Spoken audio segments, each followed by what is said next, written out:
We're the Jezebels. That's all.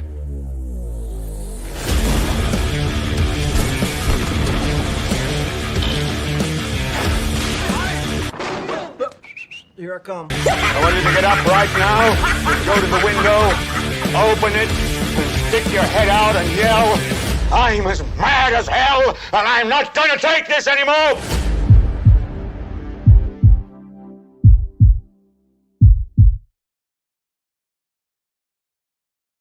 Ba-da-ba-ba-ba, I'm loving it.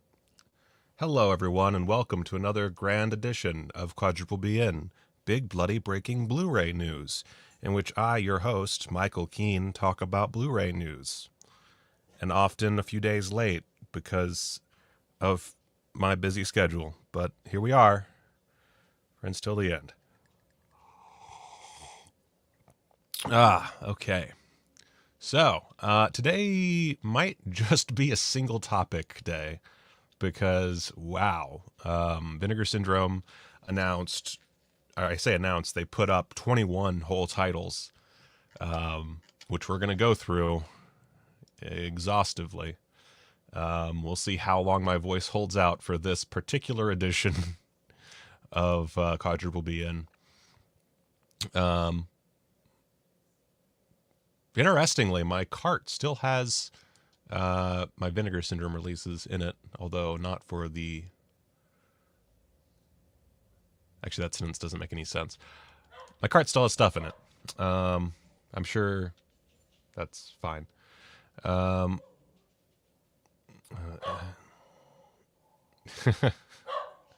second, my dog's being an asshole.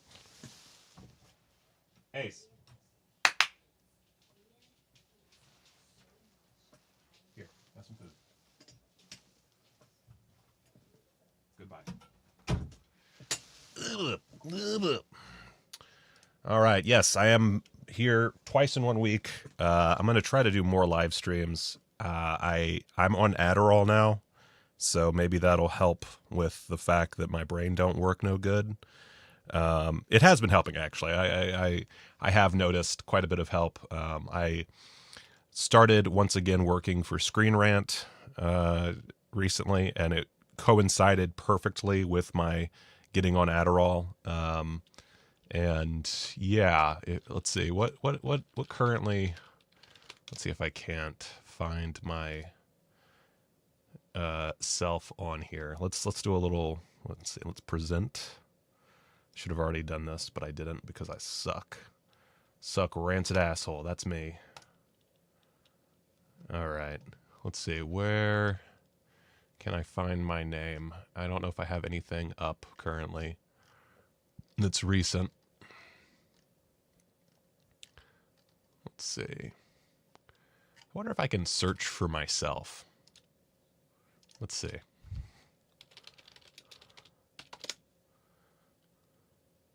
That's lame. It's lame that I can't search for myself. I don't remember. The problem with my job is I immediately forget everything that I do.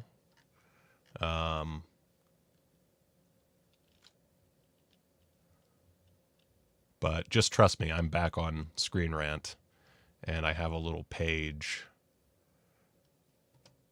for me.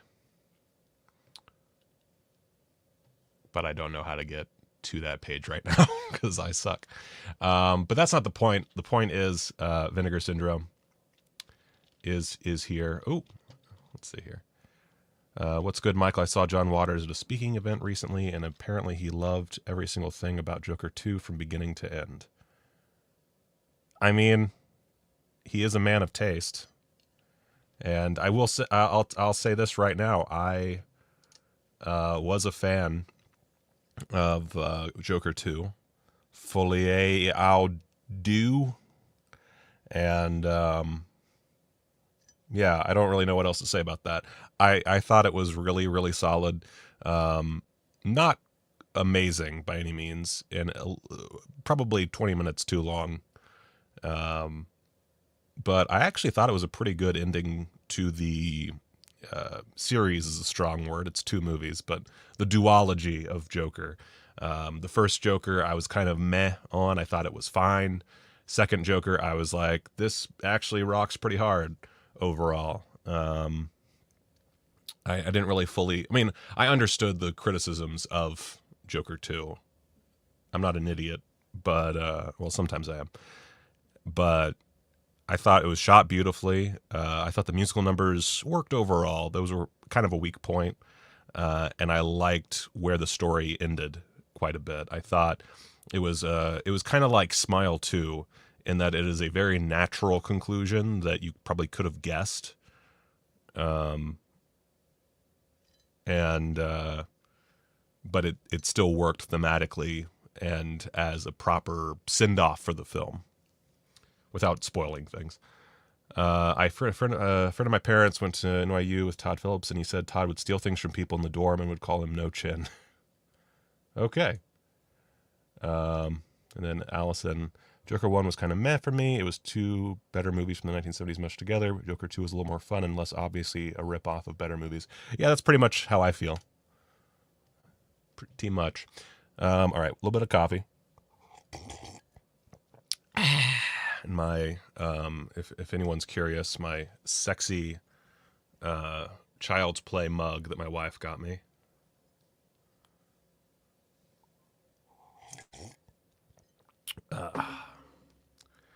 All right. Oh, add a stage. There we go. Let's see. What's the best? No. Maybe. All right.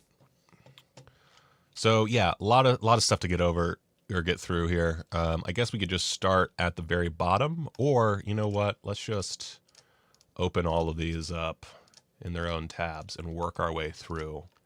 We can even randomize it a bit. There's so many. It's so many. This is my nightmare.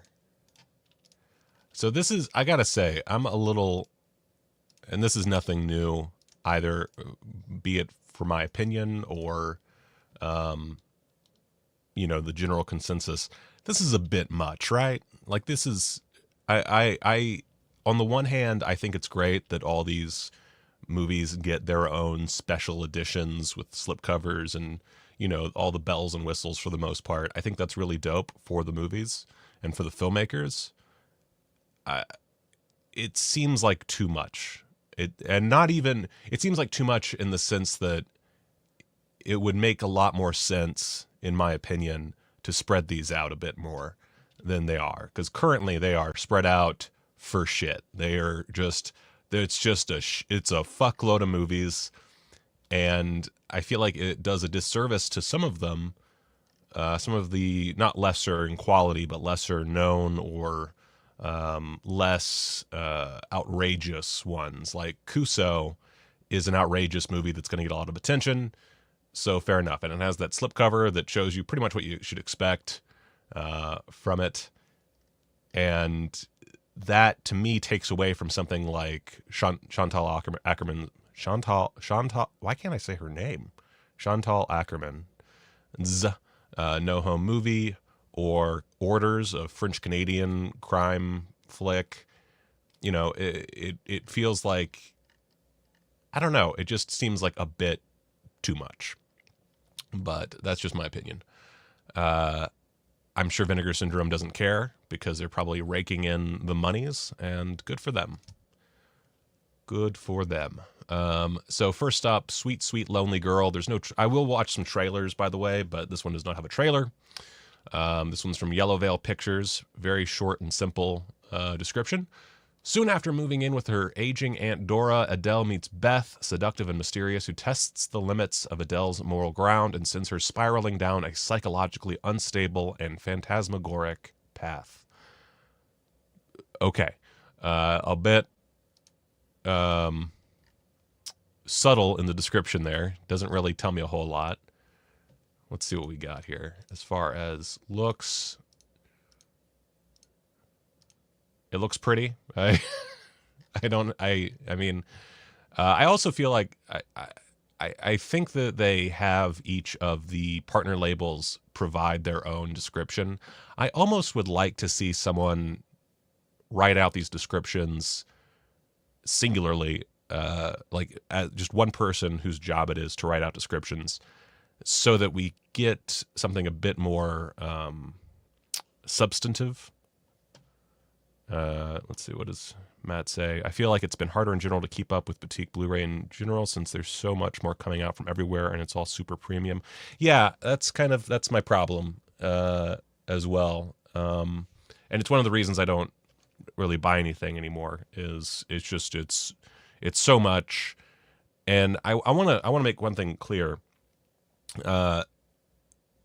It being so much is not necessarily indicative of a decrease in any sort of quality, and nor do I think it's necessarily a bad thing. It's just, as a consumer, I feel like inundating me with so many options makes me less interested in purchasing as much as I probably would. Like right now, there's a couple movies that I want, but I'm not like, if it was and this is assuming I had money, but if it was 8 titles, then I would be more likely to pick up most, if not all of them. But when it's 21, suddenly I just don't really feel like picking up almost any of them. Although we'll see what all I consider worthwhile of my fake money as we go.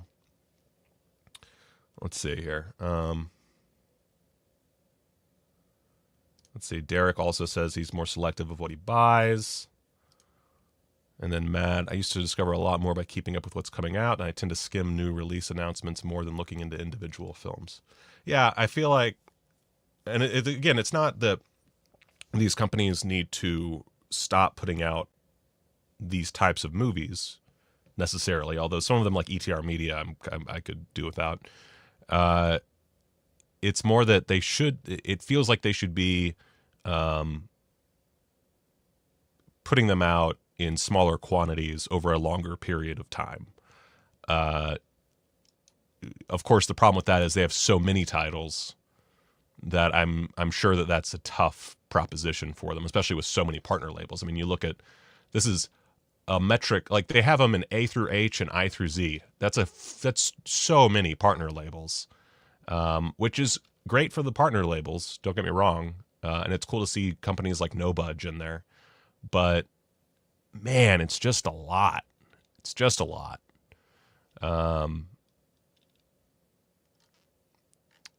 And, of course, if you are a collector and you do want to buy all of them, it's borderline impossible. I mean, with 1,000 units each, you're going to miss out on something.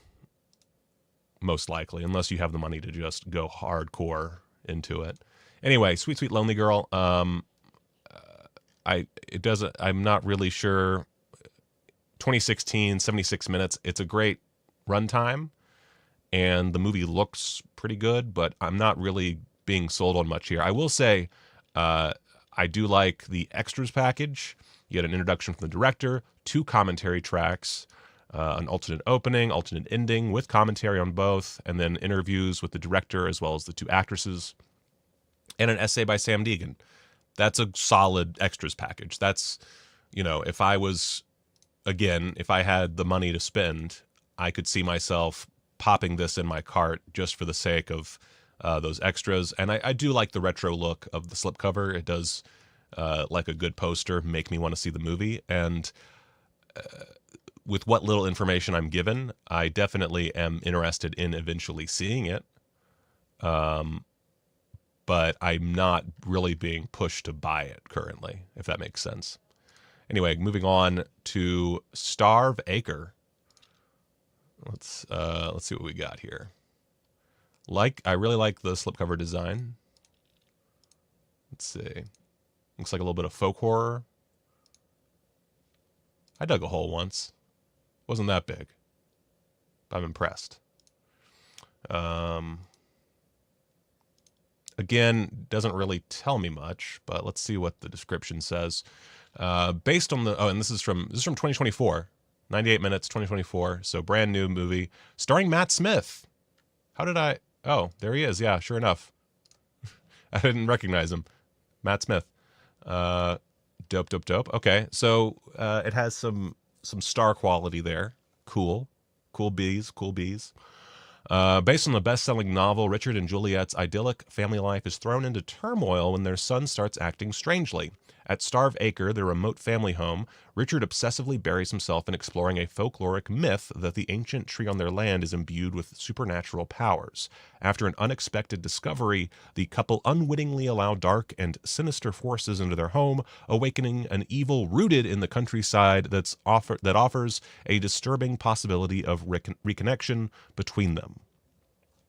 Okay, so yeah, it's a folk horror movie. I'm immediately intrigued because love some folk horror.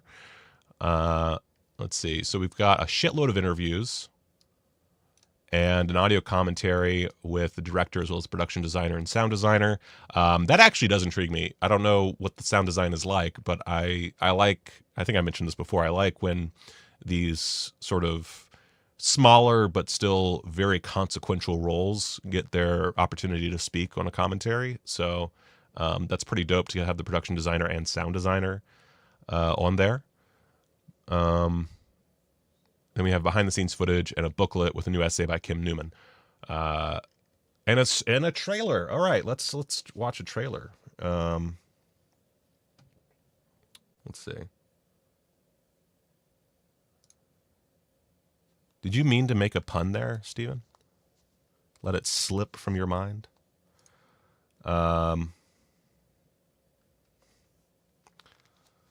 Yeah, I get this, Matt. I've been watching less as well. Not really by choice, which I doubt it was by your choice either. But just I work 4 jobs right now, so I barely have time to do something like this, let alone watch an entire movie. Let's see here. Oh, thank you. I like to think I'm beautiful. All right, let's take a look at this trailer. Let's see what we got going on here. Ah.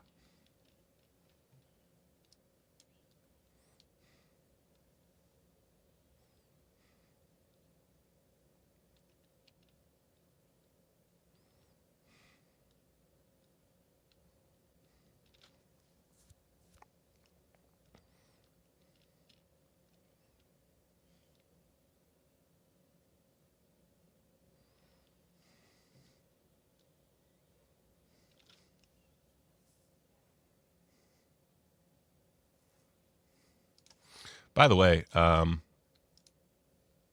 don't know if anyone else felt this way, but Maxine, super disappointing. Barely has anything to do with this movie, but just I thought that was funny that it's from the executive producer of Maxine. Doesn't really do much for me. But zone of interest, but also executive producer. Maybe it's just me. Don't give a shit about executive producers. Does not mean anything to me as far as the quality of the movie that I'm about to see. So this doesn't really do much, but just something that popped into my brain. Haven't seen Apostasy.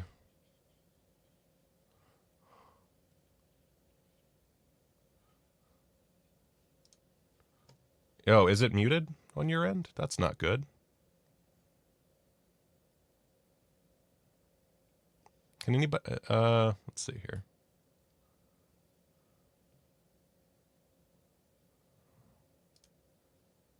Should, bop, bop, bop. Let's see.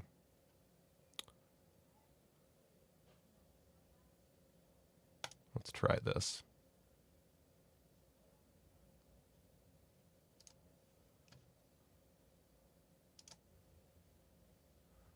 Let me know if y'all can hear this.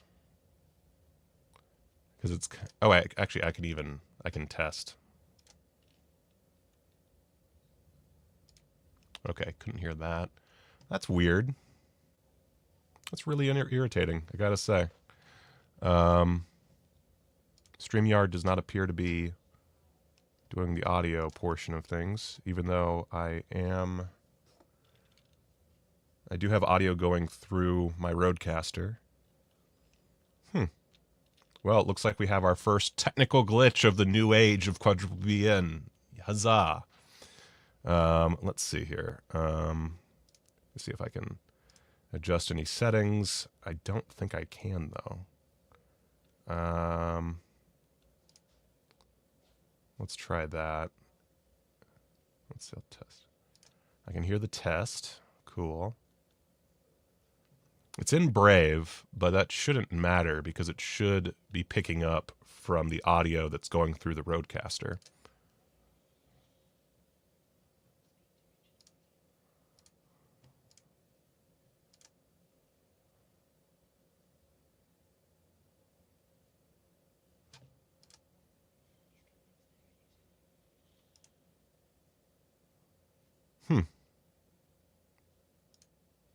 Yeah, I guess I'm just not going to get audio from... That's weird, because it's going through Rodecaster, but it seems to be not going through to StreamYard. I don't have as many powers as I do when I'm using Streamlabs. All right, well, then I will try not to... I'll try to provide commentary while I'm watching these, because otherwise it's just me watching something without sound.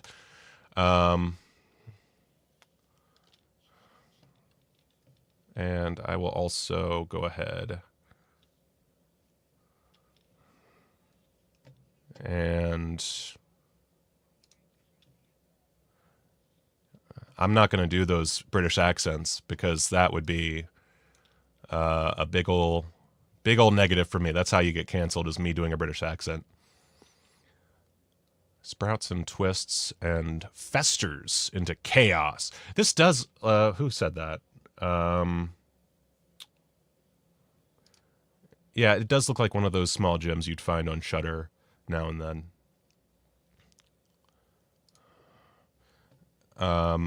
I love the look.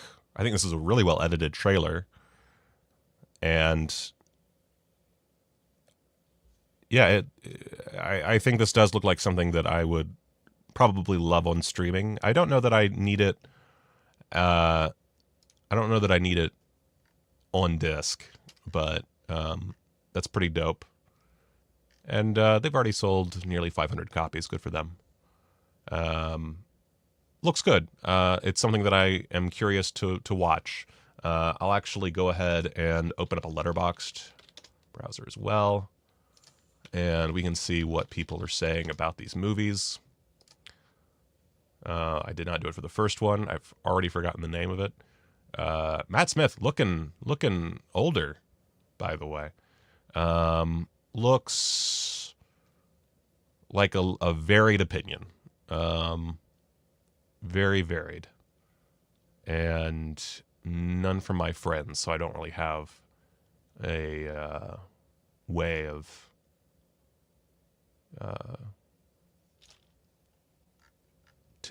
what's the word I'm looking for? Of telling what bar I should be looking at. Okay, Daniel, Apostasy. It seems like Apostasy might have been really good. I haven't seen these movies, so I don't know. But Starve Acre looks pretty good. Definitely one that I will check out on streaming when it is available. Which, by the way, is it? It's available to rent and buy, but not for free on streaming. I'm sure it'll show up on Shudder or something at some point. So Starve Acre, cool. Shudder, speaking of Shudder, they have their own sub-label, or partner label, rather. And interesting design choice for the slip. Let's see. Okay, all right. Looks like some fucked up shit at a family gathering around Christmas time. Lots of gore. The Sacrifice Game. Do-do-do-do-do. The Sacrifice Game. Do-do-do-do. And this one's selling pretty well. 324 left. Again, a very small description, so not much to work with here. Let's see here. Everyone at the Black Veil School for Girls has gone home for the holidays, except for students Clara and Samantha and their teacher, Miss Tanner, when a gang of cult killers arrives at the school, intent on summoning a demonic force. The girls must fight to survive the night, but the demon has other plans for everyone involved. 2023, 99 minutes. We get a commentary with a bunch of peeps. I say a bunch of peeps. We get the director and co-writer, as well as their co-writer and 3 producers. And then we have a behind-the-scenes featurette and behind-the-scenes stills gallery, Twilight of the Flesh music video, and a trailer. So, I should, you know what? I'm going to try something real quick. Let's just see what happens here. If I'm going to bring up Chrome. I'm just going to see if Chrome works for sound. Maybe will, maybe not. 1 second. Let me just pop this in. All right, we're going to stop the screen share. We're going to present Chrome tab, window, sacrifice game. So I have 2 options here. Let's try this first. Here's the sacrifice game. Let me know if y'all hear it. I say let me know. I'll just check the thing.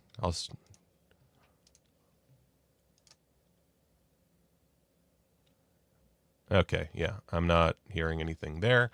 Let me try the window option, and if that doesn't work, then I'm not going to try again because it's a waste of time. Let's see here. Open Chrome tab. We're gonna have fun, I promise. Christmas killers strike again. They pick a house with a nice couple in it, and then... Okay. Oh, here we go. Okay. All right. Okay. There it is. Okay. All right. So I just...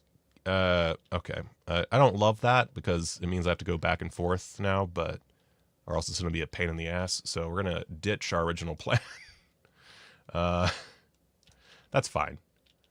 That is fine. Or, you know, well, yeah, no. Irritating, but whatever.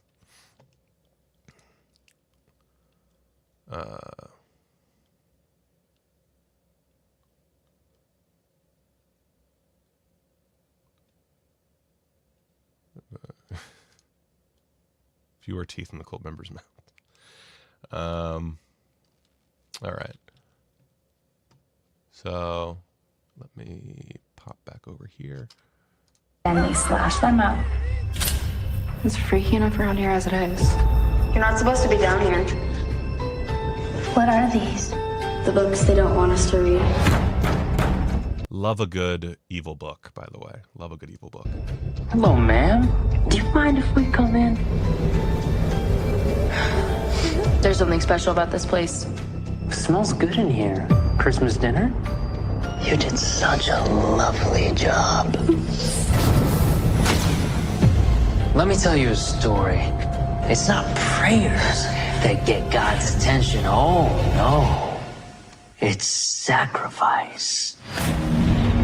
We have to get out of here. They're gonna kill us if we don't. It's gonna be the best Christmas of your lives. We need to hide. Come out. Black veil girls, look out for each other. Don't let it out! You're murdering people because of some fairy tale you found in... This already looks super entertaining. The only problem with it is I'm immediately going to want to go to Shudder to watch it and not buy the actual disc necessarily. Let's see how it is.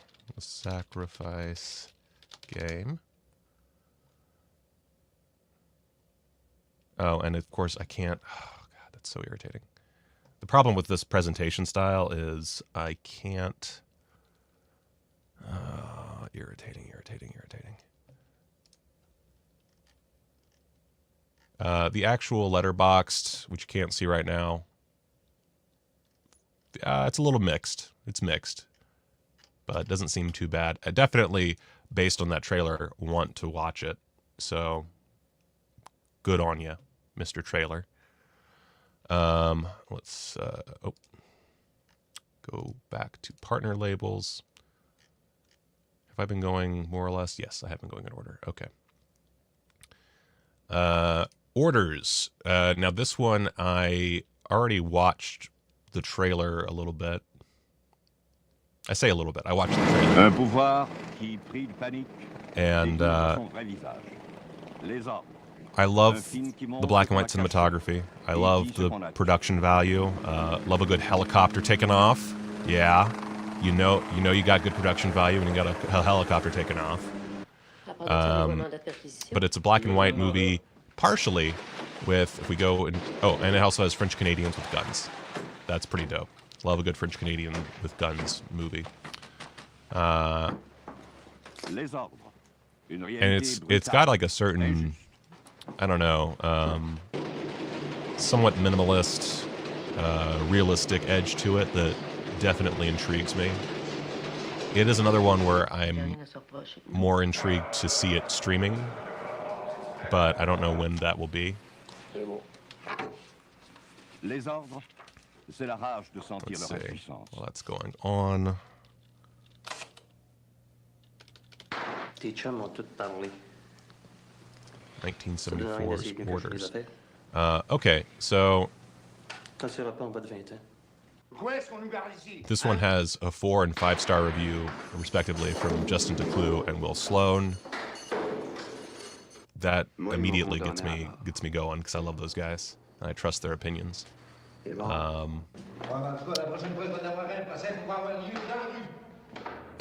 Yeah, everyone seems to really love this one, so I'm very into it.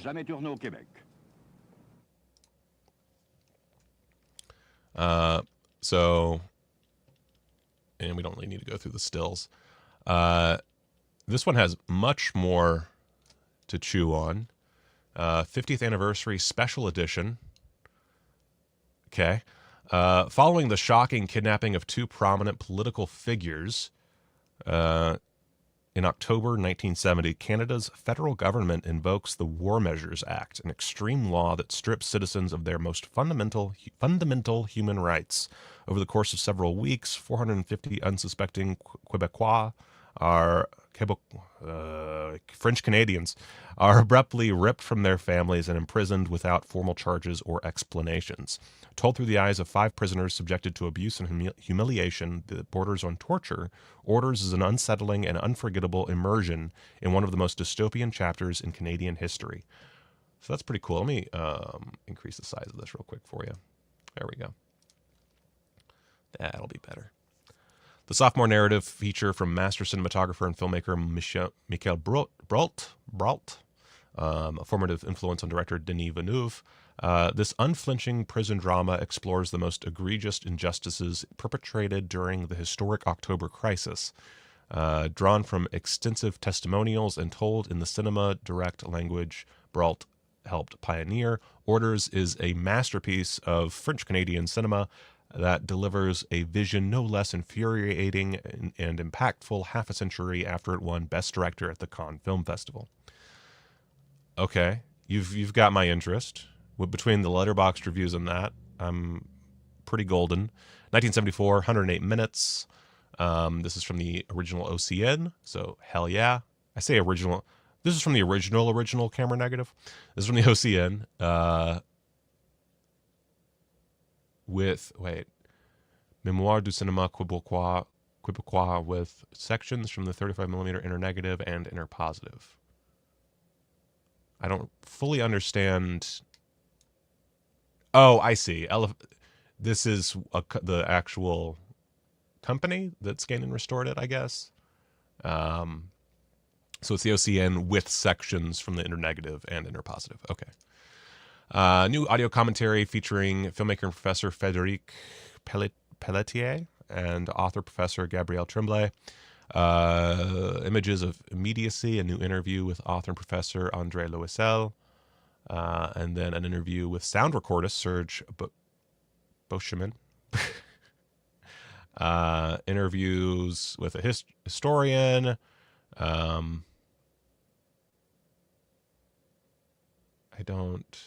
see. And a separate thing with the historian. Interview with author and professor Angelos Koutsorakis. More names. A bunch of interviews. It's a bunch of interviews and a commentary, as well as a documentary on the making of Orders from 2008, and a documentary short co-directed by Brault from 1958, and then some trailers for 4 films directed or co-directed by Brault. Cool. And then there's a booklet with a film, an essay by filmmaker Denis Cote. I'm bad with all of this.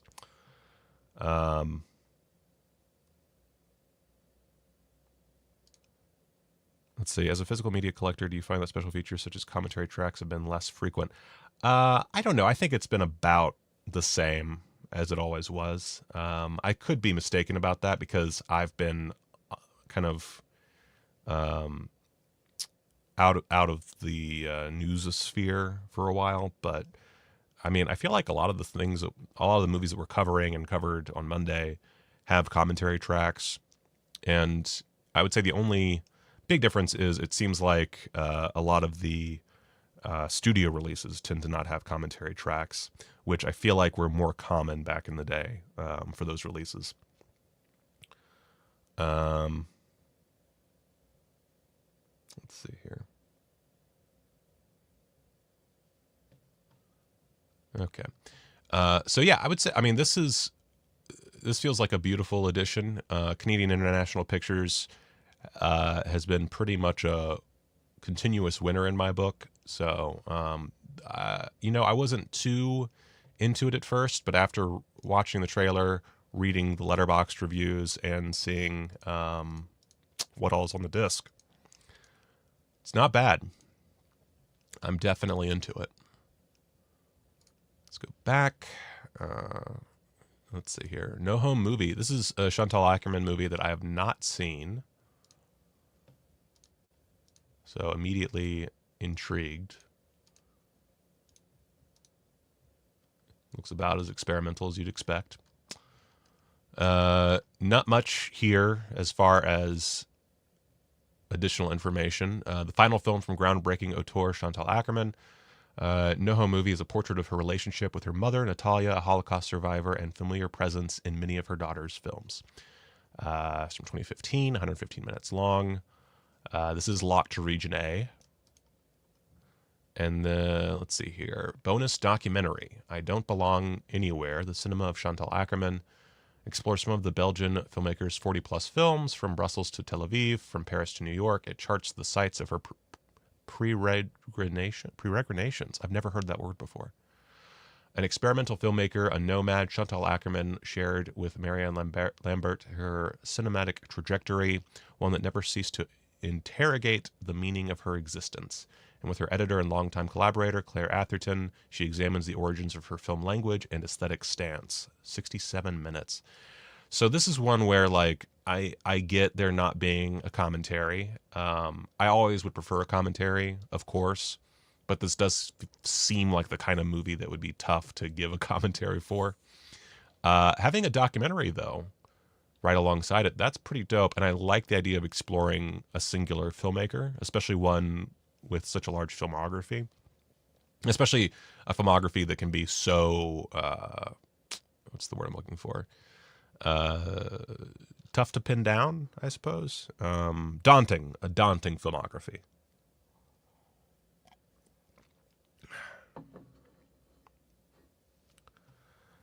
Yeah, I agree with this. It's hard for me to, just because I spend so little time, or I have so little time to watch movies. I therefore have so little time to listen to commentaries. But when I do, they almost always are worthwhile. So I'm a big fan, even if I can't always check them out. That's one I definitely would like. That's a release that I could see adding to my collection. From Connie, we've got Maybe It's Love. And let's see here. Oh, I immediately love the soft look of this film. It looks sexy. Let's see here. Of course, it's about a 10-year-old as soon as I say that. Let's see here. Following her parents' separation, 10-year-old Marbles is sent to live with her grandmother in the outskirts of Hong Kong. Also new to town is the seductive pageant queen Rita, whose skin-tight leotards pique the interest of a dashing postman already involved with the shopkeeper's wife, Lynn. Meanwhile, the curious Marbles, who has made it a habit of spying on her neighbors with her binoculars, witnesses a murder on a stormy night. Okay. A ragtag team of kid detectives comes together. Who is the killer? Where is the body? Great plot. I'm already into it. Angie Chen, the first female director at Shaw Brothers Studio, began her career with a rich and unclassifiable ensemble film. Part comedy of manners a la Shaw, part Nancy Drew-esque nod to Hitchcock's Rear Window, all of which was marketed by the studio as an erotic whodunit. Chen's film unfolds as all these things and more, a self-aware portrait of a small-town mentality and community, forefronting the interconnected lives of women whose tenacity would become a major theme of Chen's work, developed further in My Name Ain't Susie from 1985. Now, this film is from 1984, 90 minutes long, pretty short on the extras, again, Region A locked, interview with director Angie Chen from 2024, and a short film, Der Besuch, The Visit. It's called The Visit, from 1981, and a booklet with new writing by Catherine Connell. This is one of those tough ones where, like, on the one hand, it looks really good. And I'm even going to open up Letterboxd in my other window and just see if anyone has talked about it. And it has quite a bit of solid ratings, including some from friends. So I'm definitely into it. And also it has... Does it have Chow Yun-fat or no? I don't know. I think it's probably like he's in a... Okay, never mind.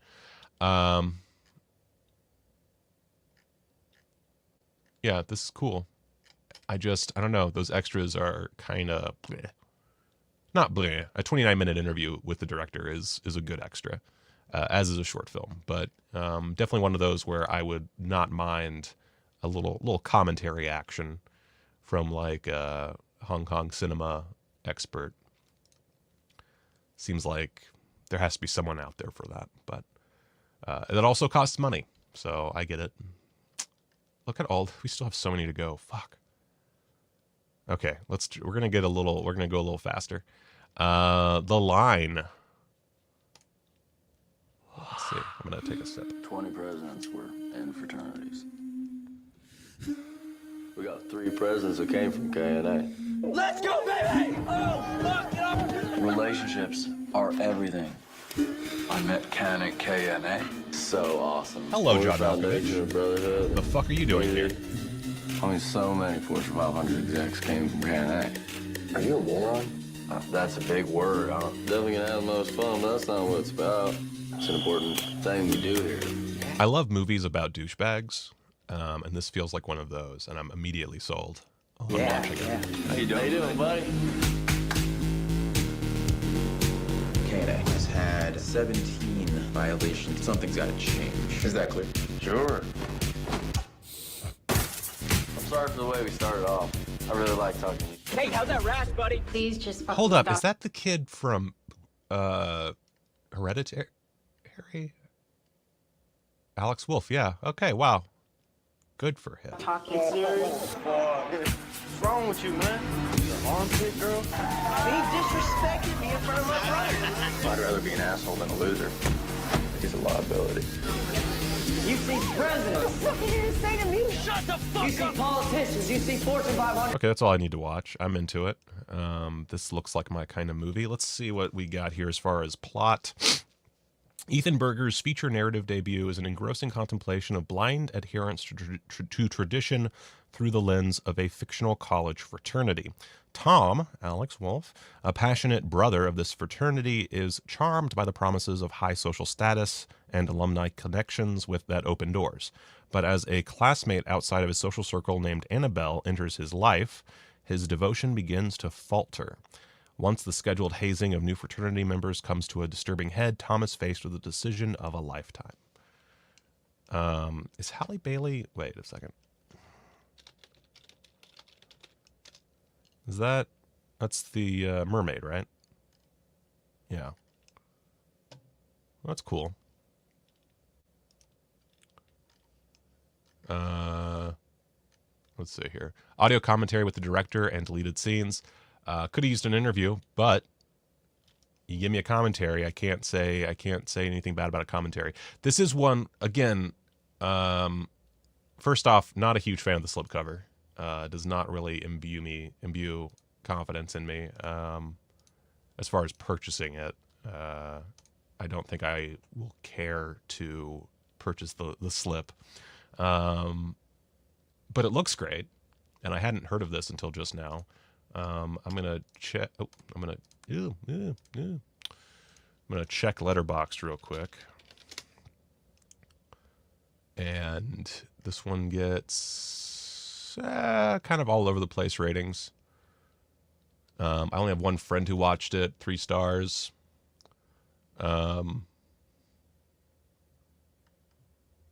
Apparently, this sat on the shelf for a long time. Cool. Again, one where I am curious to watch it. I will wait for it to hit some streaming service. But cool beans. Kuso. All right, here we go. I'm not going to show the Kuso trailer because that shit is bananas, and I feel like if anything is going to get this video demonetized, it's that one. But Kuso is a one that's been on Shudder for a long time. I'm assuming it's still on Shudder. I don't know why it wouldn't be anymore, because it was an exclusive. I'm going to double check that. Yeah, it's still on Shudder and AMC Plus. So if you want to watch it streaming, you can. This is our second Shudder release. Great slipcover. Love this so much. It looks beautiful and gross. And as you can see, it is a wild, wild film. Not one that I've personally watched yet. I've only heard, but I've heard enough. And yeah. Out of the bunch so far, I think this is... Wait, let's see here. This is the third one I would want to purchase. Oh, no.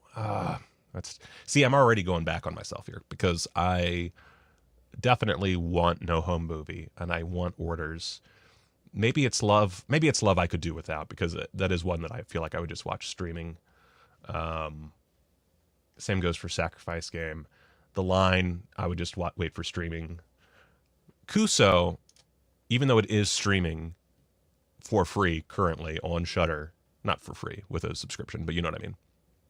Even though that is the case, this one does appeal to me because it's gross and fucked up, and it has a great slip, and it is kind of my brand of humor, seemingly.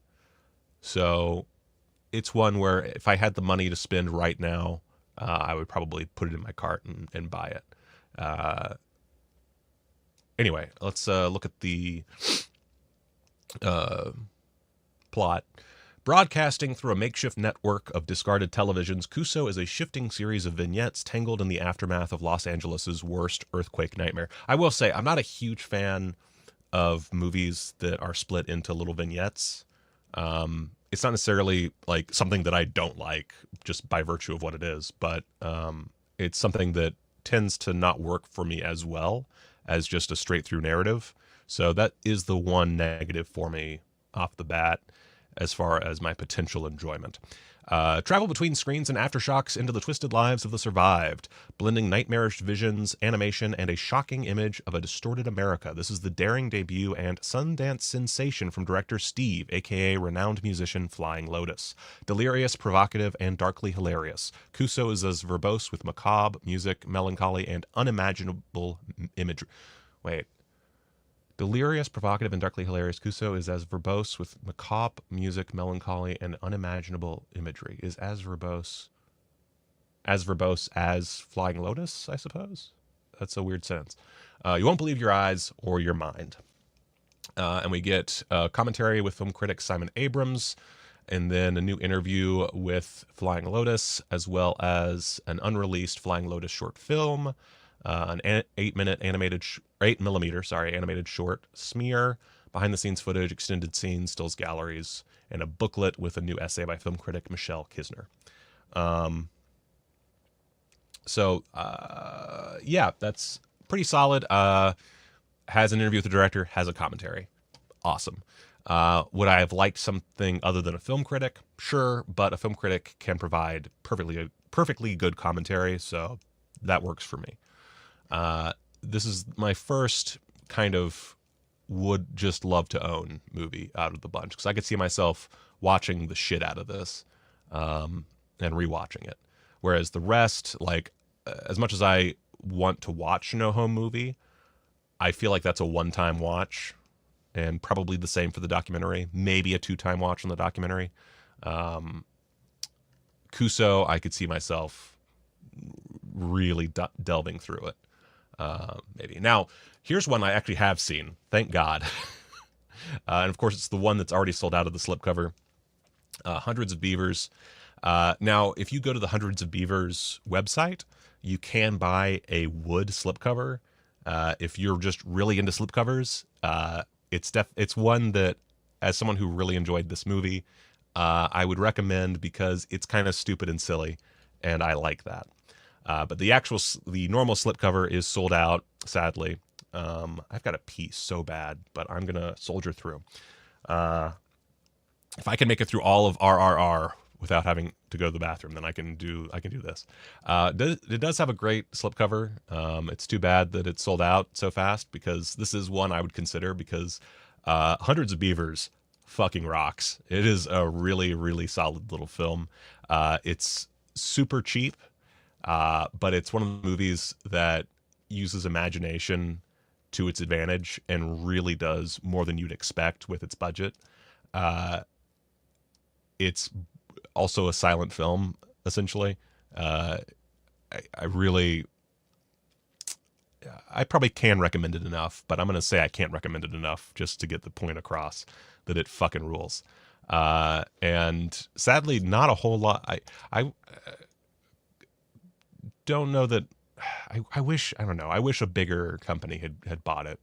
Like I was really hoping TerraVision would pick it up, but they did not, which is lame. A drunken Applejack salesman must go from zero to hero and become North America's greatest fur trapper by defeating hundreds of beavers.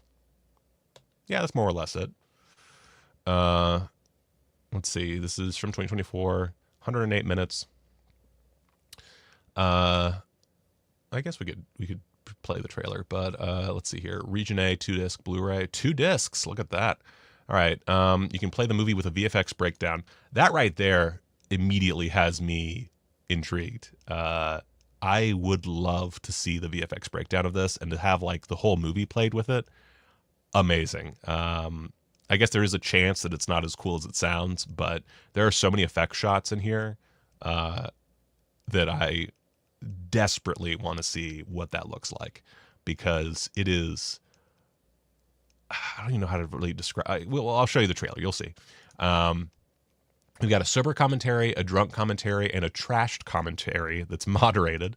I think this is really funny, legitimately, and I am curious to listen to all three. I would like to know who is on the commentary, so that's a little irritating that they don't tell me who I'm going to be listening to, but that's very funny that it's a sober, drunk, and trashed. Trailer, deleted scenes, a lyric video, high school short film from the director. Ooh, sound design breakdowns. The sound design on here is really stellar. It's not a silent film. I don't know how to. It's a silent film in so much as the dialogue is silent. Great Lakes Roadshow recap. Don't know what that is. 100 photos for 100s of beavers. Movies that made me with Joe Dante and Josh Olson. An interview with the director and the star. And then another interview with the star as well, both from 2024, of course, and an interview with the director. So also Czech subtitles. Interesting. Yeah, this is legitimately, it is a damn fine movie. Have you seen Hundreds Oh, of Beavers? no, don't do this. No, show me footage. Hundreds of Beavers. Hundreds of beavers. Dude, I love this movie. God damn it. It's great to watch the movie together with a lot of people. It's an enthusiastic experience. Yeah, you can kind of see, like, this is super cheap, but it's so funny. And the way that they integrate VFX is, at times, surprisingly subtle. Like, almost, not every shot is a VFX shot, but it feels like almost every shot is a VFX shot. I can't even begin to imagine the process. Like, this must have been just insane to shoot and edit. Like, there's so much work that had to go in to pre-production to get this just right. And it also utilizes minimalism really well, like with the beaver costumes. Like, it knows where to spend its money. It knows that the beaver costumes being kind of janky is going to work in its favor. Whereas, like, his hat is a little bit more, not realistic by any means, but there's more attention paid to it because it's funnier if the hat has more detail.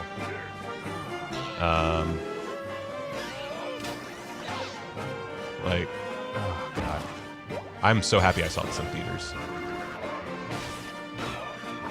This is the kind of movie that I wish I could make, but I just don't have the imagination that it requires. It is a slapstick epic. Yeah. Let's see. How many have sold? 1434. Okay, two sold while we were talking. All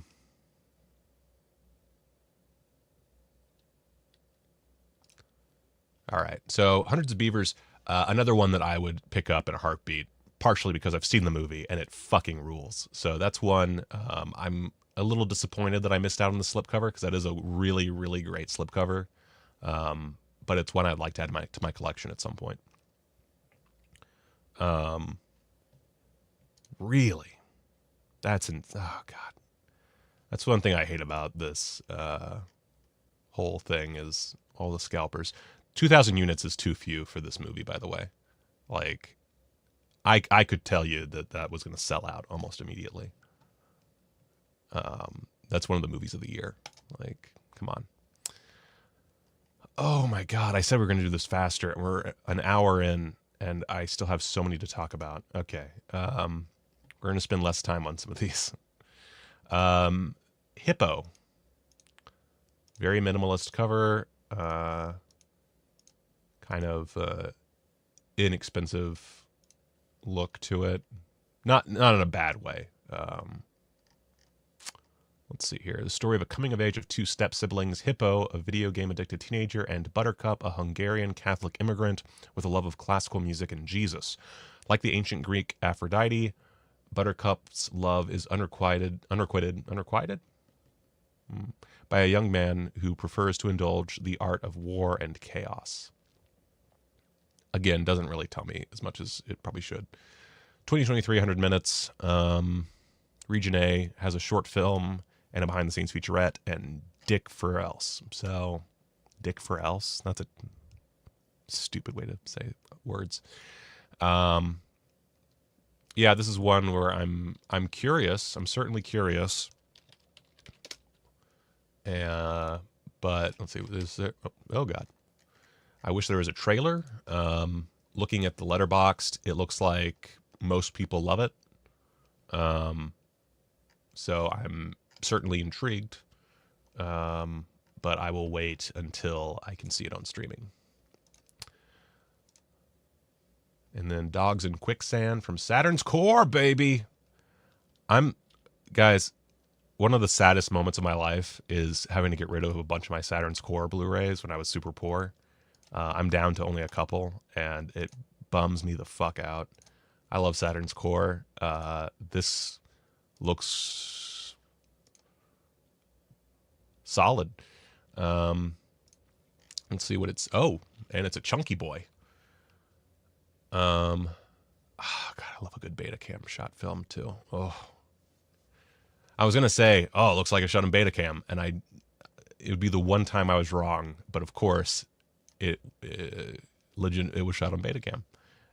Beta is probably my favorite analog my favorite non-film analog format, let's put it that way. Welcome to Sydney, a small Midwestern town with an undeniably eccentric assortment of inhabitants. Lisa hires a prostitute as a present for her husband's birthday, but all he really wants is a committed dance partner.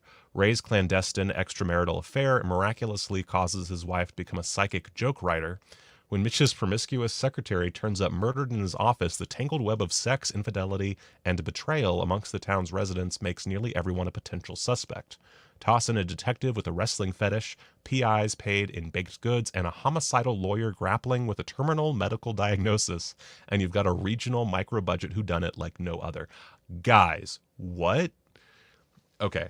The Betacam shot feature debut from Champaign, Illinois-based actor, filmmaker, and theater vet Mike Tripietti. Dogs and Quicksand seamlessly melds the quirky, darkly comedic aura of the Coen brothers with the offbeat small-town murder mystery vibes of Twin Peaks. One of the 90s most acerbic SOV satires, Saturn's Course proud to present the Blu-ray debut of Dogs and Quicksand, compiled under the supervision of director Mike Tripietti, and featuring over 4 hours of new and archival special features, chronicling the entire evolution of Tripietti's deviceful Shut Up and Do It Productions collective. Guys, I'm fucking in. I'm so in. Holy shit. Slipcover's all right.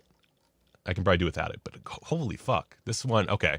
So we got an audio commentary with the writer, director, and director of photography. Got a 2024 retrospective documentary. Fuck yeah. Outtakes. Caged Vixens, a filmed live performance of Mike Tripietti's 1996 stage play spoofing women in prison films and featuring much of the cast of Dogs and Quicksand. We've got a fuckload of short films from him, ranging from 1971 to 2003. A 28-page booklet featuring writings by Jason Penkoki and Heather Drain. Trailers. Oh, this is definitely, let's see, what do we got? I would say so far Kuso, Hundreds of Beavers, and Dogs and Quicksand are my must-own for this this particular session. That looks amazing. I don't need to know anything else. Wait, was there wasn't a trailer, was there? There was. Okay, I gotta see what this is like. Life is full of little dramas. You don't like your present. What present? Happy birthday. I'm sure she's very good at what she does, but I really would have been much happier with just a shirt. It all depends on how you deal with them. No tongue.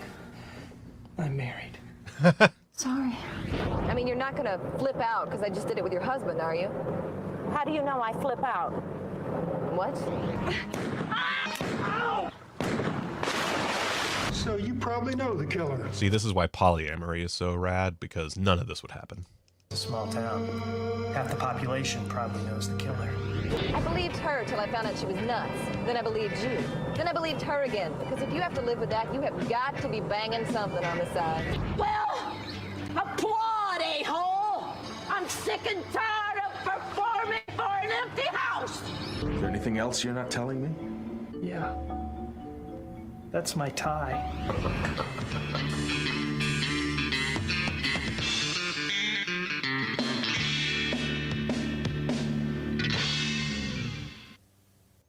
That looks amazing. I'm in. All right. Oh, God. Okay, we're at the last 2 rows. Fuck. Death Laughs Among Us. The complete works of John Schnall. Oh, guys, I love a good complete works. Okay, let's see what we got here.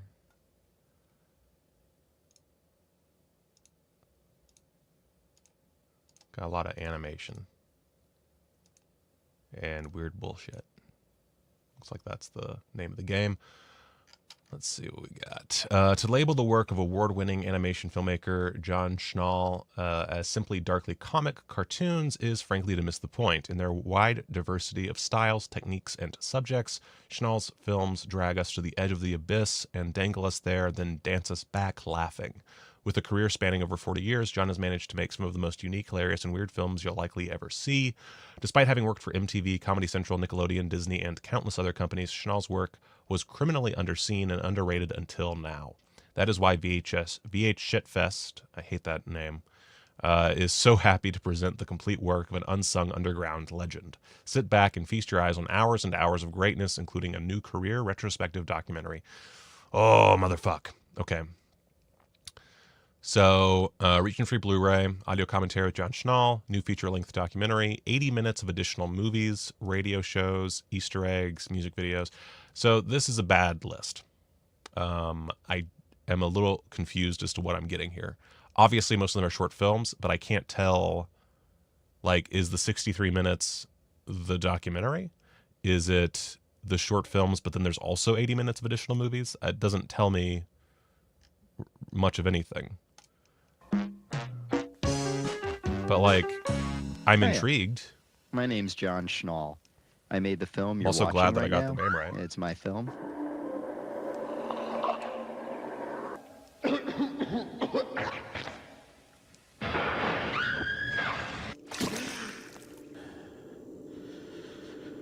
What do you people want from me? I'm spilling my guts up here.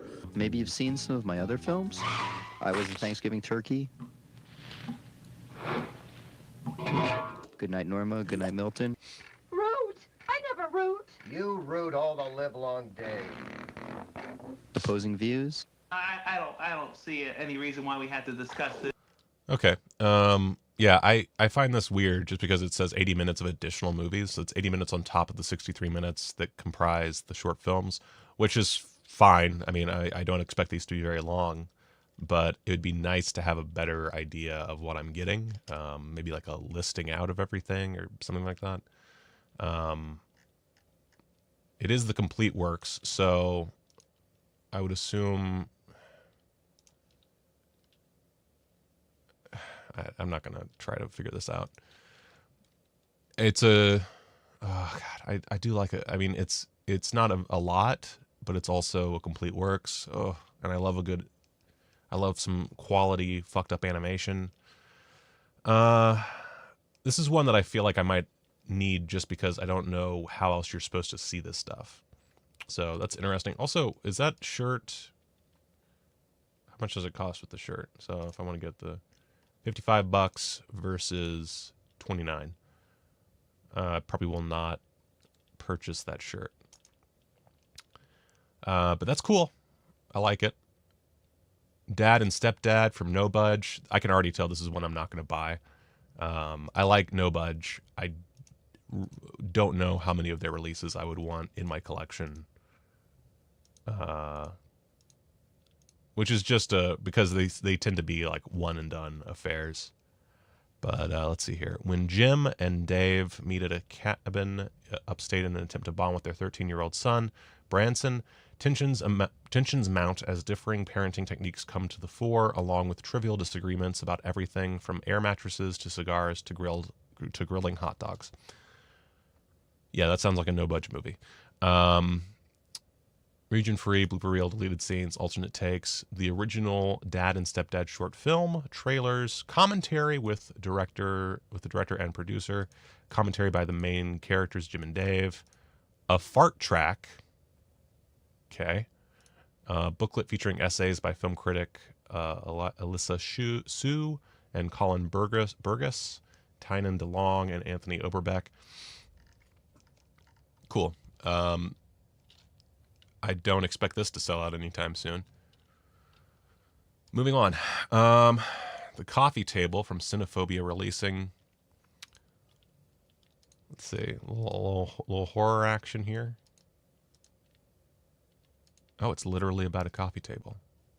Oh, is that it? Okay. All right. Not a whole lot to work with on the images front, and not a whole lot to work with down here either.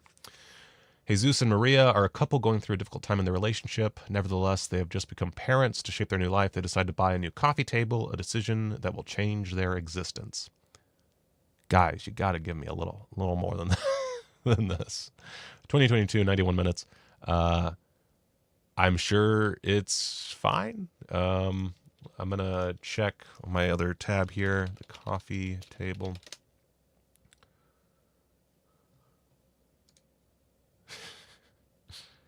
Hi, Michael. Did you guys talk about the VS April Fool's Secret movie? No, I didn't even know that was a thing, to be honest. Oh, Lawrence. Didn't even notice Lawrence popping into the chat. After the Black Friday sale, I had to go back to add hundreds of beavers. But yeah, there's several partner labels I'm curious about. Oh, and a title that I've yet to get to. I would love to know what all you got, Lawrence. Second site announced a 4K of coffee table. Really? Wait a second.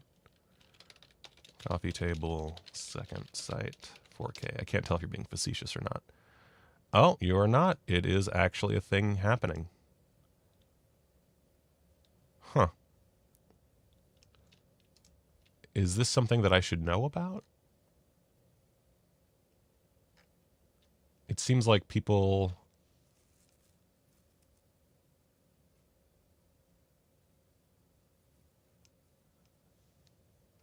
It seems like something some people really love. So I'm curious about it. But it's also available on Tubi. So I will probably just watch it on Tubi. I am curious, though. I'm curious. But I could have used a little bit more information because I don't know what the fuck it's about. Interesting. Film movement. Close your eyes. I think putting movement in your name is brave.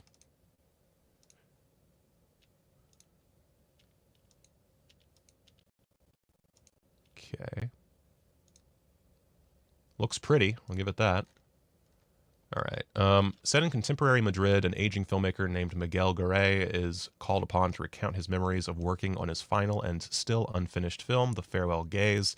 During its production, the lead actor and Miguel's close friend, Julio Arenas, disappeared without a trace, leaving in his wake a mystery that would haunt the lives of everyone associated with the film. Miguel never directed another project, instead living a quiet life as a writer by the coast. He remained reluctant to unravel the mystery surrounding Julio until approached by an investigative television program reviving the case decades later. With careful reflection, he reconnects with the film's crew, former lovers, and Julio's daughter, seeking closure for the disappearance and what it meant for all of their lives. Over 3 decades after the release of his previous film, revered Spanish auteur Victor Ariz, oh, the Spirit of the Beehive guy, okay, returns with a poignant cinematic swan song, a reflective culmination of Ariz's career in film. Close Your Eyes is a haunting meditation on memory, absence, and the enduring resonance of the moving image. I had completely forgotten about this fucking movie. Okay, this is one I would like to own. That said, I might have to go with streaming first, and then get on it. But this is high quality stuff here. Yeah, this is yeah, I would say this is one that would be necessary to pick up. I don't really have anything else to say about it, but this is one of those like moments in a filmmaker's career that you just kind of have to add to your collection when it's presented to you. So far, Kuso, Hundreds of Beavers, Dogs in Quicksand, and Close Your Eyes are my must-owns. Chris Claremont's X-Men. I can already tell you I don't give a shit about this. I am not a fan of ETR Media, as has been documented. Let's see here.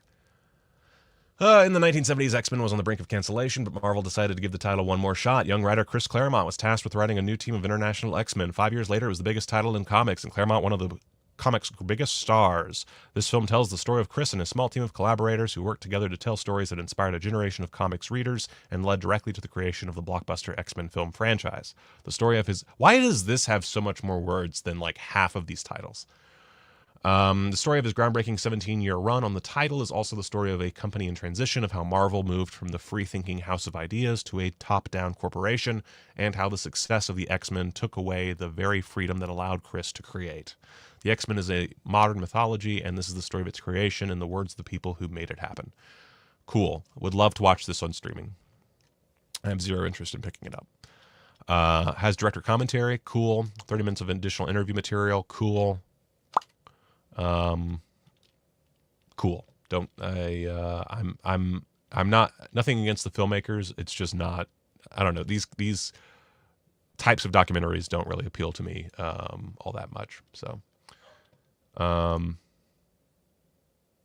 think my dog just barked to go outside.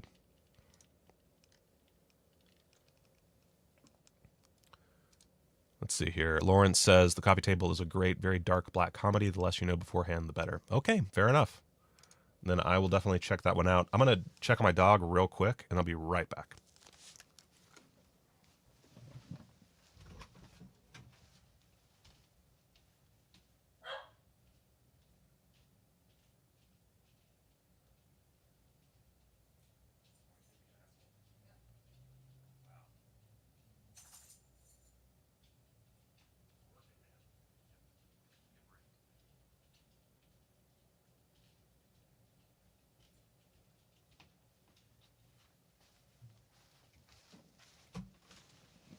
He was just being a piece of shit, which is totally fine. He's allowed to be because he's an old man. Doobity-doo. Cash Calls Hell.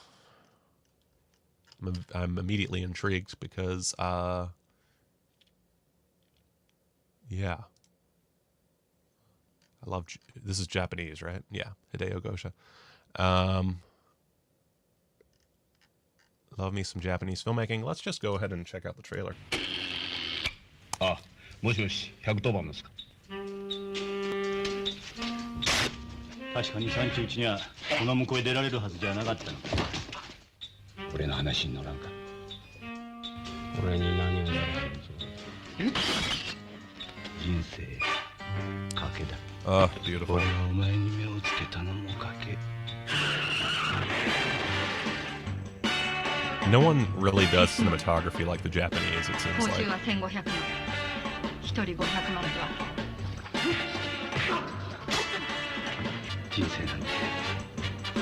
Oh, look at that.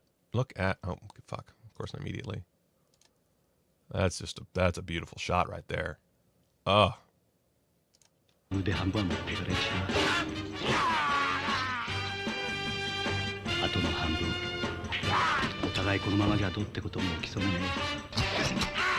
don't need any more. I'm sold. Let's see here. Fresh out of prison, a broken man reluctantly takes a job to kill 3 men, but changes his mind when some gangsters target the same men. He then tries to find out why the men are being targeted in the first place. Cool. Let's see here. We've got a video essay by Tokyoscope author Patrick Macias.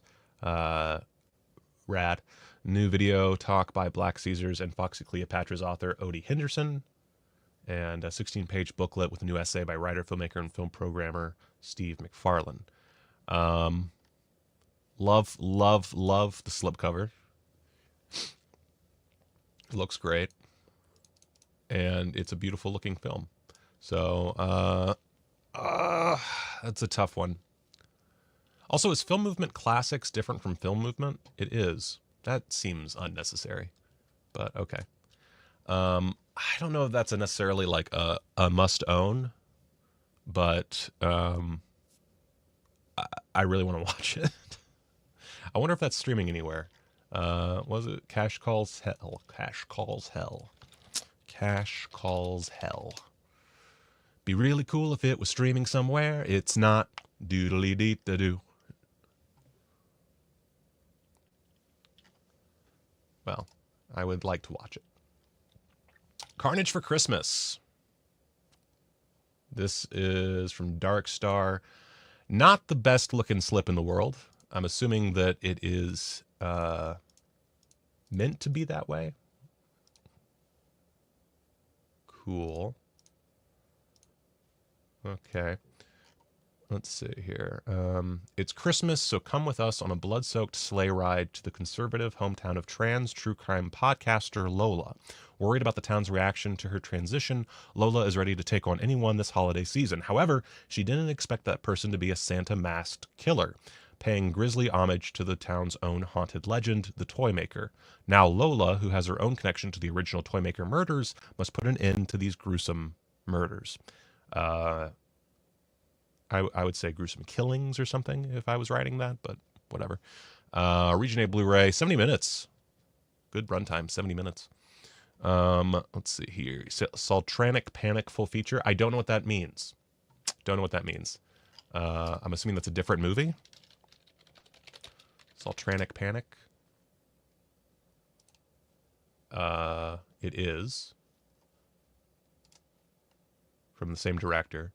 I would love to know more about that film. Apparently pretty solid based on the Letterboxd ratings. And let's see here. Carnage for Christmas looks iffy. Looks like it's a few varying opinions. So this is one I would definitely watch streaming. The plot intrigues me quite a bit. I think the plot really makes me want to watch the movie, even if it's not necessarily all that great. I'm curious about the director as well, based on her filmography. It looks eclectic. So cool is what I've got to say. Cool. Not one I'm going to really go out of my way to buy, but I would certainly I'll definitely check it out streaming if that ever happens. 1 second, I'm just going to...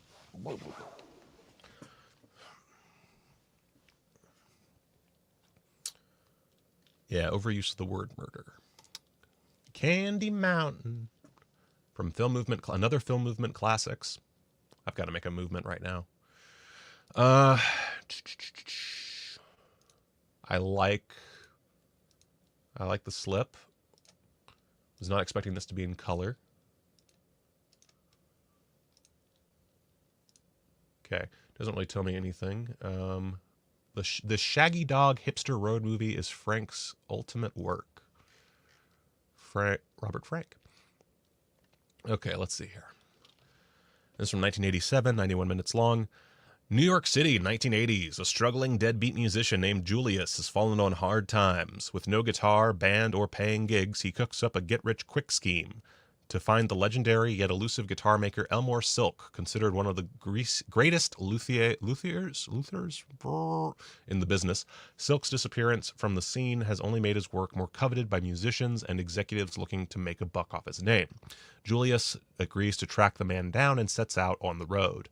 Meant to be a simple journey upstate, Julius stumbles down a long, winding road full of dead ends and wrong turns towards an eventual revelatory conclusion in the Canadian wilderness. One of the great cult classics of the 1980s, and starring character actors Kevin J. O'Connor and Harris Yulin. The supporting cast features real-life music legends Tom Waits, Leon Redbone, Joe Strummer, Dr. John, David Johansen, and more. Wow, okay. A wry, laid-back heart of darkness, Candy Mountain combines the keen eye of legendary photographer Robert Frank with novelist-screenwriter Rudy Wurlitzer's mythic American prose to produce the quintessential road movie. Okay. All right. Okay. Director Alex Cox on Candy Mountain. Love a good Alex Cox anything. I would like to know how long that is, but whatever. The Road Goes On Forever, video talk by author David N. Meyer, and a 16-page booklet with a new essay by author John Dixon. I gotta say, if it's a quintessential cult classic, then it should have a commentary track. Just throwing that out there.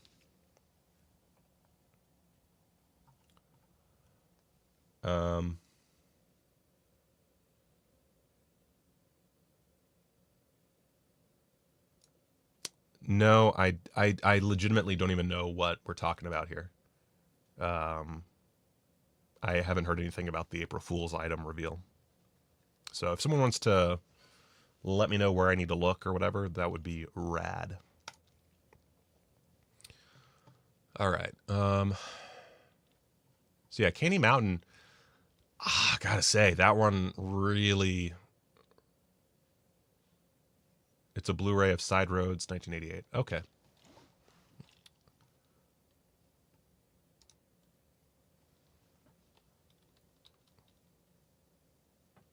They posted a video on it on their YouTube. Oh, okay. All right. Well, we'll take a look at that. Actually, you know what? Let's just take a little sidetrack here. God, my algorithm is fucked to death.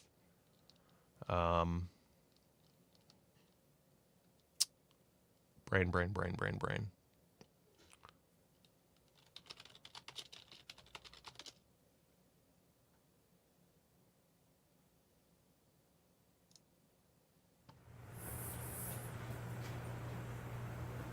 They say all roads lead to Rome. I say that has nothing to do with what we're going to talk about today. So, today, let's talk about the fact that the cat is out of the... You know what I don't get super jealous of a lot of things, but I am forever jealous of everyone who works for Vinegar Syndrome. That seems like such a cool job. And so, like, I don't know, what's the word? Fulfilling. The bag, the secret is out, and all of your dreams are about to come true. Today, we're talking about side roads.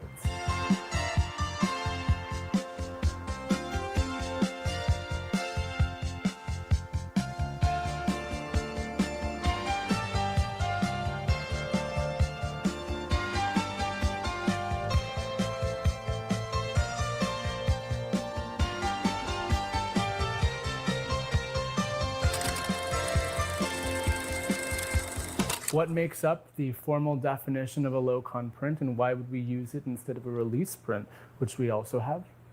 Well, these are questions which I am going to answer to you. So, follow me, won't you? And enjoy our winding through experience.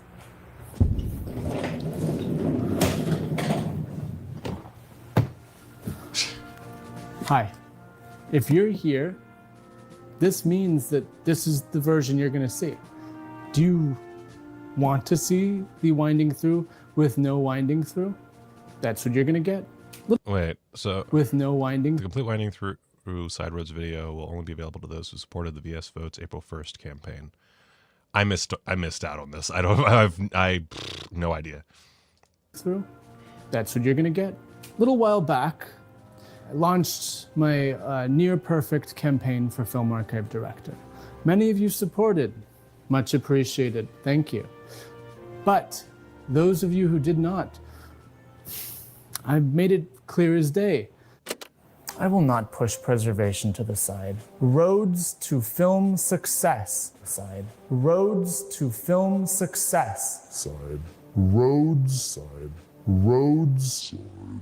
Roads.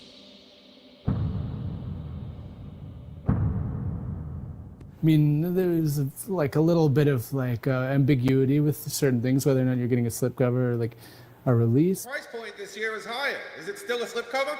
Yep. No. I mean, maybe. But didn't you want to just trust the process?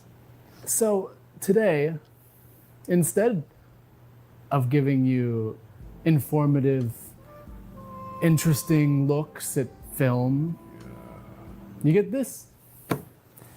You get me here filibustering you about why you did not support the beautiful and kind and great Vinegar Syndrome, and me at the helm of the Film Archive, doing only good and never bad.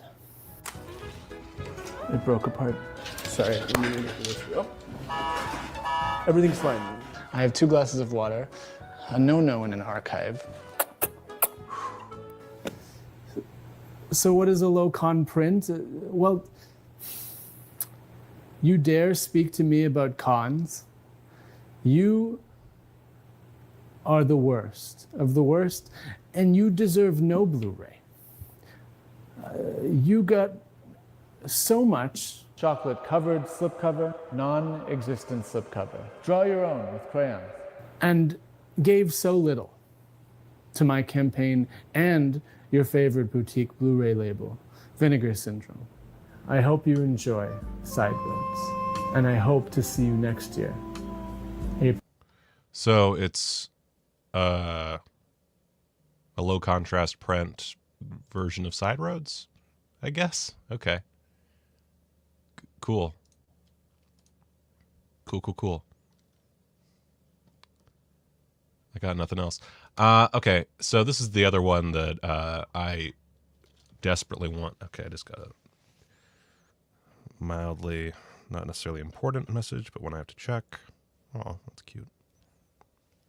Wait, I just got sent a selfie. I gotta post a selfie.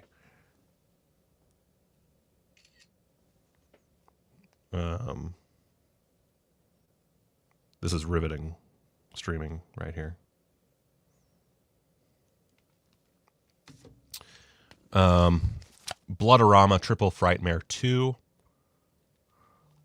Oh shit, there's only one left too. Oh, that's so irritating. I don't have money for this. It's probably already gone. Nope. That's a fucking bummer.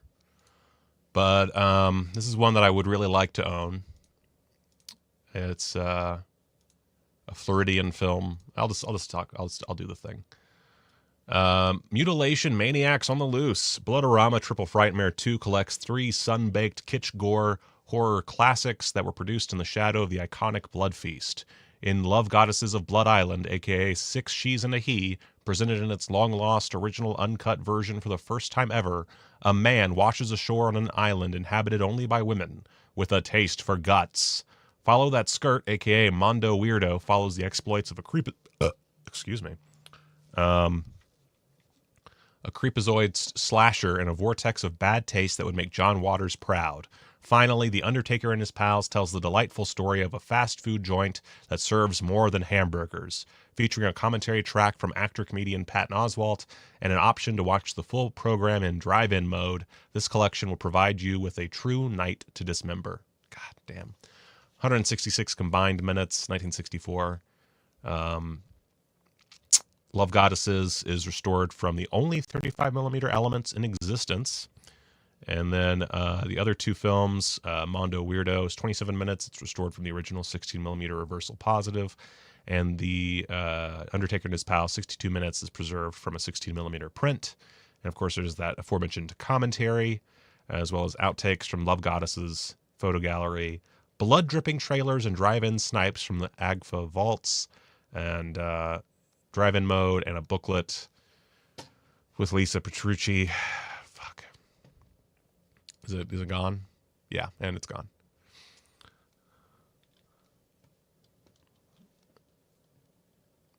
Man. Which one of you motherfuckers took it? Okay. Yeah, this looks great. Ladies and gentlemen, this is what I'm legitimately bummed I can't purchase. Because, I mean, look at this.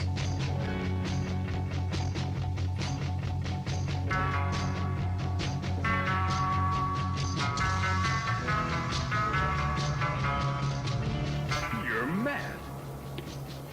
How dare you? This is like perfect for movie nights. And it's a lost film. Like, come on.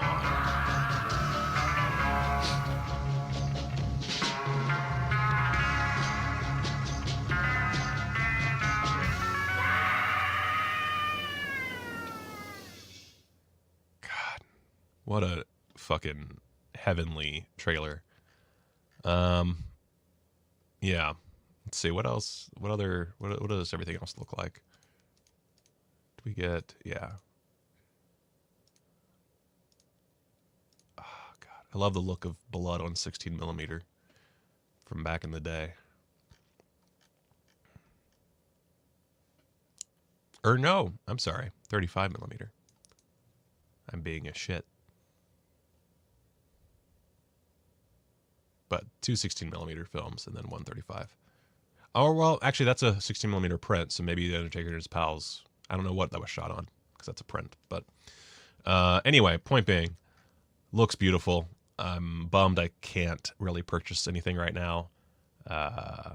This is one that would go on that goes on my list of must-owns. So right now the must-owns, we've got Kuso, Hundreds of Beavers, Dogs in Quicksand, Close Your Eyes, Candy Mountain, and Bloodama, Triple Frightmare 2. Finally, we have one last film. Thank God. Oh. A Little More Flesh from Art Label. This looks a little bonkers, doesn't it? Oh, it is bonkers. I love when things are bonkers. Let's see here. This is from 2019, 75 minutes long. When deviant director Stanley Durall returns to his erotic thriller God's Lonely Woman to record an audio commentary for a boutique label, he accidentally unleashes vengeful spirits, cursed specters who are ready to enact brutal and bloody revenge for his past transgressions. The A Little More Flesh films combine bold performances with transgressive scripts to create unique cinematic experiences critics have called funny, shocking, sad, beautiful, and very, very clever. And the best film of the year, a completely new form of horror. Oh, okay. Bringing together an unforgettable cast of characters played by Elf Leons, Harley D, Hazel Townsend, and many more, featuring cameos by Lloyd Kaufman, of course, Lawrence R. Harvey, our very own Lawrence R. Harvey, and Lauren Ashley Carter, all shot on iPhones. Brace yourself for an experience comparable to recent masterclasses, including Peter Strickland's In Fabric and Jordan Peele's Get Out. Okay, that's, okay, that, I wasn't expecting it, but that goes on the must-own pile right there. This sounds great. Got feature-length commentary by Alexander Heller Nicholas, feature-length commentary by director Sam Ashurst, whatever.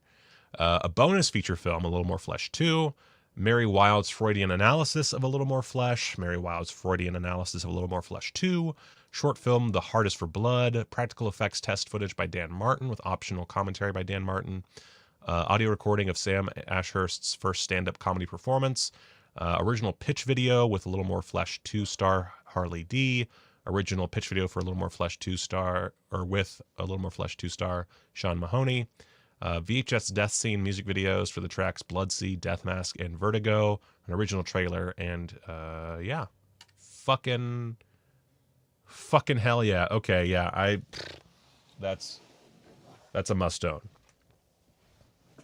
Holy God. I wonder, since we're now done finally with all of these, let's, a little more flesh. Let's see what people are saying.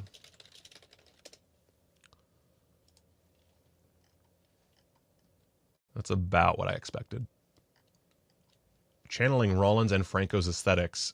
Oh, Brad Hansen, oh. Okay, yeah, gonna need this. So yeah, that's it for that. This is going to be the end of the show because holy shit, I've got to pee so bad. And we just talked about so many movies. We will continue on our journey through physical media another day. But for now, if you are going strictly by my recommendations, which you shouldn't, you should go by your own opinions and what have you. Kuso, Hundreds of Beavers, Dogs in Quicksand. Oh, wait, no, I fucked that up. No Home Movie. No Home Movie, Kuso, Hundreds of Beavers, Dogs in Quicksand, Close Your Eyes, Candy Mountain, Bloodama, and A Little More Flesh. Those are my picks for ones that I just, if I had the money right now, I would fucking pick up so hard. So I highly recommend those movies that I have mostly not seen. Although again, Hundreds of Beavers, saw it in theaters, fucking loved it. Cannot recommend highly enough. If you go to, let's see, let me just, Hundreds of Beavers. Where's the fucking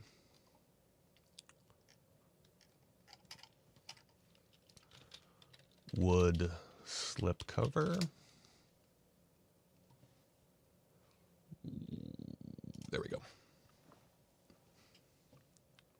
Load, you bitch. So there's our wooden slipcover for $75. I think it looks like, yeah, it contains all the same extras. Obviously, it's the same Blu-ray, but with a wooden slipcover. So if you really want to show your appreciation for Hundreds of Beavers, that's out there. It's the current only available slipcover now that one is sold out. So, oh, and I will check out Grindhouse for that, for Bloodama. Okay, that is all she wrote. And yeah, thank you guys for joining me on this journey through partner label land. That's all I got. Guys, go watch a movie. It's gonna take me some time to give you all that is mine. I'm looking ultra fine.